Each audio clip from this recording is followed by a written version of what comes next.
케빈은 여자친구의 생일 전날 저녁에 몰래 책상을 꾸미기 위해 그녀의 사무실에 꽤 늦게 도착했어요. 그는 피자 배달원인 척 경비원을 지나쳐 사무실에 도착했습니다. 하지만 케빈이 꾸미는 것을 끝냈을 때 건물은 이미 폐쇄되었고 모든 경비원들이 퇴근했다는 걸 깨닫게 되었죠. 케빈은 몇 개의 얽힌 와이어가 있는 사물함을 발견했어요. 케빈이 빠져나갈 수 있게 도와주세요. 만약 문을 그냥 열면 알람이 울릴 거고 경찰이 바로 도착할 거예요. 한 와이어는 경보기를 꺼주고 다른 하나는 화재 감지기를 담당하고 세 번째는 카메라를 꺼요. 케빈은 어느 와이어를 잘라야 할까요?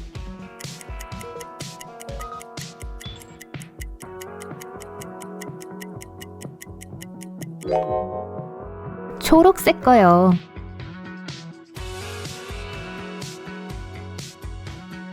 이 패턴 뒤에는 어떤 동물이 숨어 있을까요?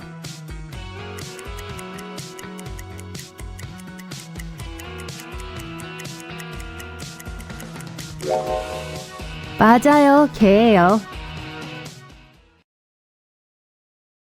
이제 이 문제를 좀 더 복잡하게 만들어 볼게요. 여기에는 어떤 동물이 숨어 있나요?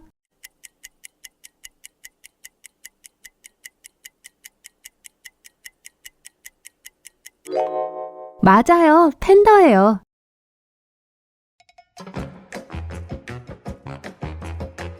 경찰은 방금 보석상을 턴 도둑을 쫓고 있어요. 하지만 그는 여성복 가게에 숨어들어 여장을 하고 있어요. 이 여자들 사이에서 강도를 검거할 수 있게 도와주세요.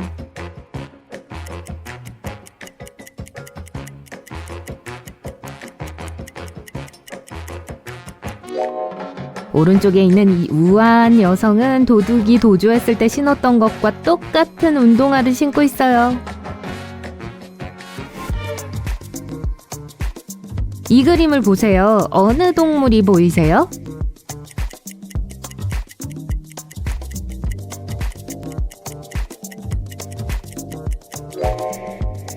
악어예요. 잘했어요.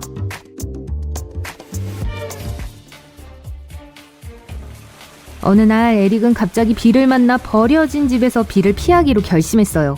하지만 안으로 들어서자마자 현관문이 사라졌어요. 미스테리한 목소리가 들렸어요. 여기서 나가는 유일한 방법은 이 문 중 하나를 밀어 여는 것이다. 하지만 첫 번째 문은 위험한 산으로 덮여 있어요. 두 번째 문은 참을 수 없을 정도로 뜨거워요. 만약 세 번째 문을 손댄다면 감전될 거예요. 에릭은 어느 문을 선택해야 할까요?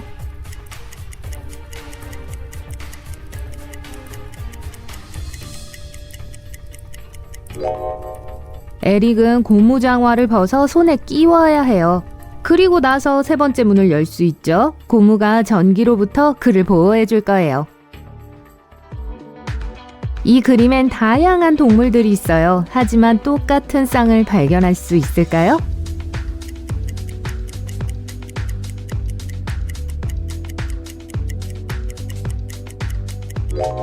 두 마리의 새, 산토끼, 그리고 올빼미가 있어요. 다른 동물들은 똑같은 쌍둥이들이 없습니다. 이 그림을 주의 깊게 보세요. 뭐가 보이나요? 나선형인가요? 아니면 여러 개의 동심원인가요?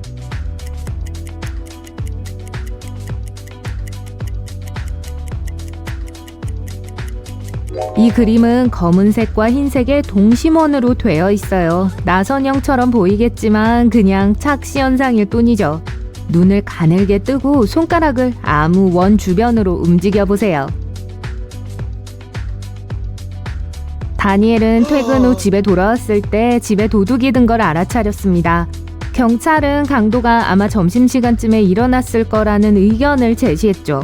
경찰관들은 옆집에 사는 4명의 여자들을 신문했어요. 이들은 경찰에게 자기들이 다 같이 자동차 여행을 다녀왔다고 말했어요.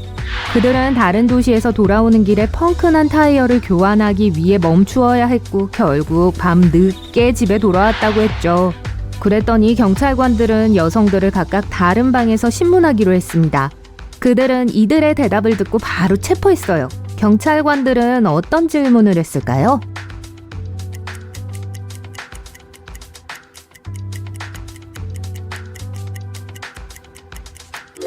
그 여자들은 집에 오는 길에 펑크난 타이어를 처리해야 했다고 했어요.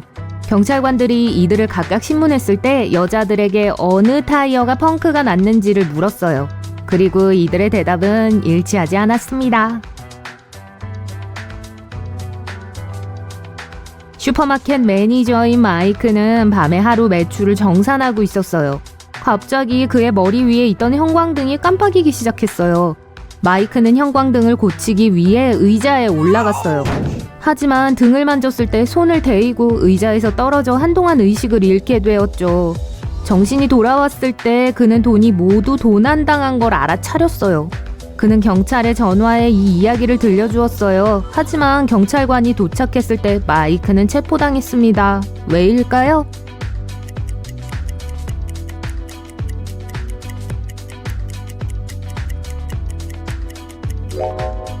다른 전구와는 달리 형광등은 뜨거워지지 않아요. 마이크의 손은 데일 수가 없습니다. 즉, 그는 거짓말하고 있다는 뜻이에요.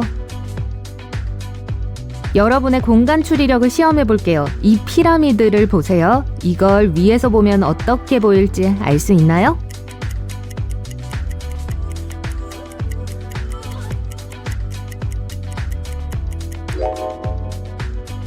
세 번째가 맞아요.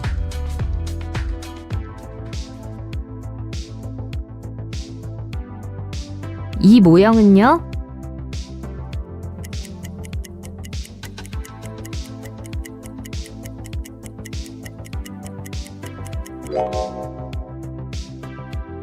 두 번째 이미지가 맞는 거예요. 이제 이 화려한 큐브를 보세요. 위에서 보면 어떻게 보일까요?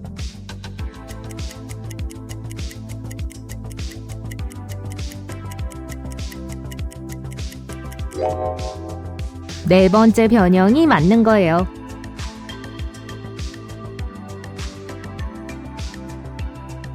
제니퍼는 11 더하기 18이니까요.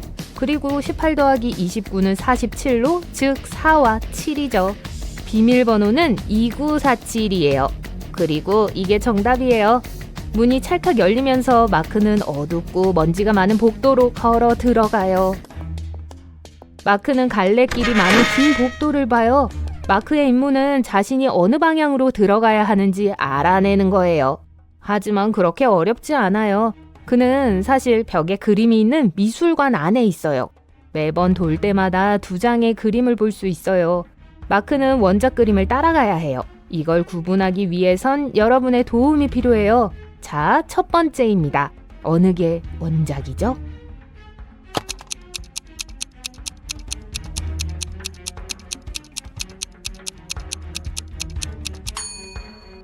두 그림 모두 반 고흐의 별이 빛나는 밤인 것 같네요. 하지만 보세요. 이 그림들 중 하나에는 하늘에 비행기 2대가 있어요. 반 고흐는 분명 그걸 그리지 않았으니까 이게 복제품인 게 틀림없어요.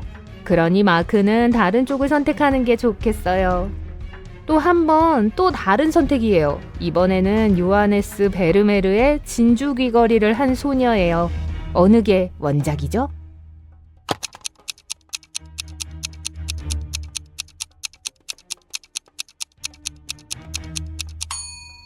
진짜 명작에 나오는 여자가 코에 피어싱을 하지는 않은 것 같은데요. 그래서 오른쪽 그림이 가짜고 마크는 왼쪽으로 돌아야 해요. 여러분은 이걸 분명히 알 거예요. 레오나르도 다빈치의 모나리자죠. 하지만 그림 중 하나가 정말 엉망이에요. 차이점을 알 수 있으시겠어요?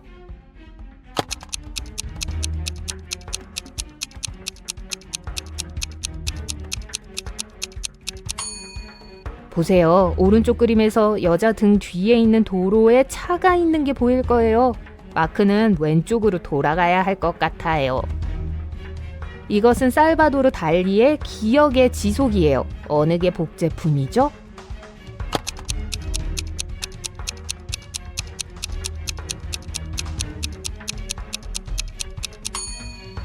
왼쪽에 있는 거요. 녹은 현대 스마트폰은 거기에 어울리지 않는 것 같아요. 오른쪽으로 돌아요. 그리고 선택이 하나 더 있어요. 이건 그랜트 우드의 아메리칸 고딕이에요. 자세히 보고 마크의 선택을 도와주세요.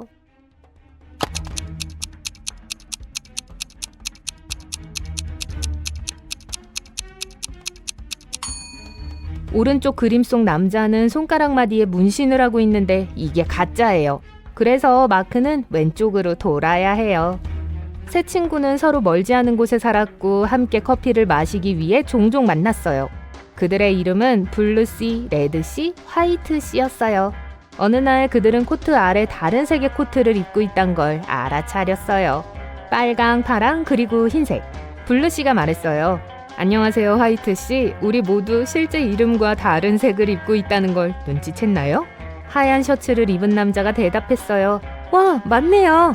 그들 각각이 어떤 색깔의 셔츠를 입고 있었는지 알아낼 수 있으시겠어요?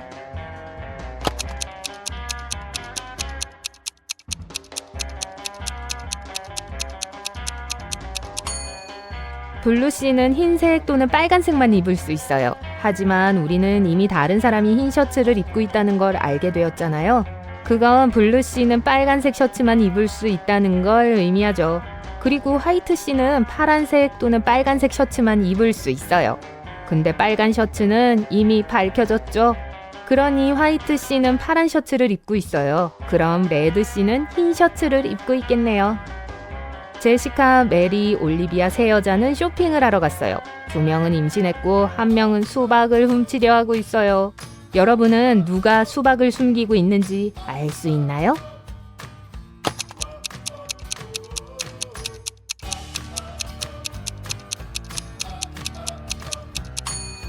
올리비아요. 힐을 신고 있어요. 임산부가 신고 싶어 할 만한 신발은 아니죠. 마크는 중요한 비즈니스 미팅에 운전을 해서 가고 있었어요. 약간 늦어서 서두르고 있었어요. 그때 교통사고를 당했어요. 그의 차는 괜찮았지만 다른 운전자는 나무를 들이받았어요. 다행히도 그는 다치지 않았어요. 그들은 경찰을 불렀어요. 경찰관들이 도착했을 때 마크는 그들에게 자기 이야기를 들려줬어요. 전 빠르지만 조심스럽게 운전하고 있었어요. 갑자기 제 앞에 차 한 대가 섰어요. 충돌을 피할 수 있었는데 이 남자가 나무를 들이받았어요. 내 비싼 차를 보더니 모든 사고에 대해 제 탓을 하기 시작했어요. 왜냐하면 그건 당신 잘못이었으니까. 난 아내와 다음 휴가에 대해 이야기하면서 충분히 천천히 운전하고 있었다고.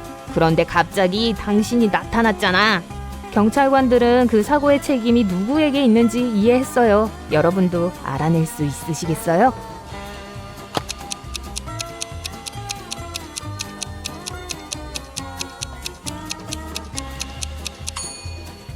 다른 운전자요. 차에 혼자 있었어요. 그 뜻은 아내와 통화 중이었단 뜻인데 그건 불법이죠. 아주 나빠요. 저스틴은 고대 피라미드를 탐험한 고고학자였어요. 한 번은 뭔가가 잘못되어서 지하 깊은 작은 방에 갇히게 됐어요. 저스틴은 좁은 통로를 통해 방으로 들어갔는데 그 통로는 거의 바로 암석 슬라이드에 의해 막혔어요. 다른 문은 하나뿐이었고 잠겨 있었어요. 그것을 열기 위해선 수수께끼를 풀고 올바른 네 자리 코드를 입력해야 했어요. A, G, F, H, V, Z, J, T. 저스틴은 어떤 숫자를 입력해야 할까요?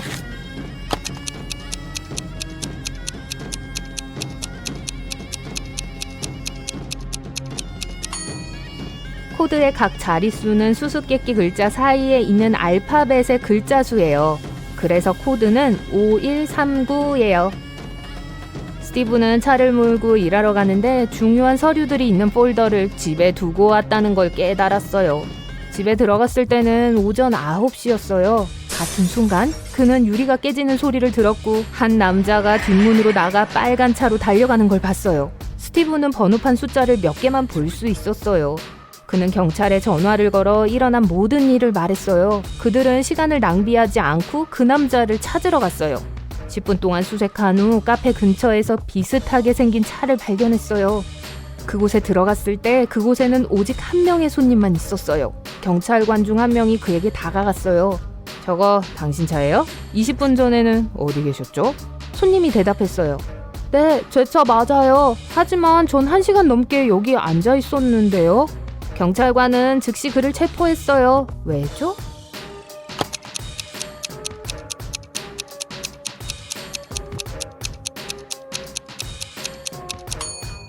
카페는 오전 9시에 문을 열어요. 여기서 1시간을 보내지 못했을 거예요. 여느 아침처럼 다프네는 커피와 아침 샌드위치를 사기 위해 가장 좋아하는 동네 카페에 갔어요. 계산을 마치고 카페를 나왔어요. 몇 분 후 그녀는 지갑을 놔두고 와서 불안한 표정으로 돌아왔어요. 이상하게도 지갑은 어디에서도 발견되지 않았어요. 그녀는 사건을 신고하기 위해 경찰을 불렀어요.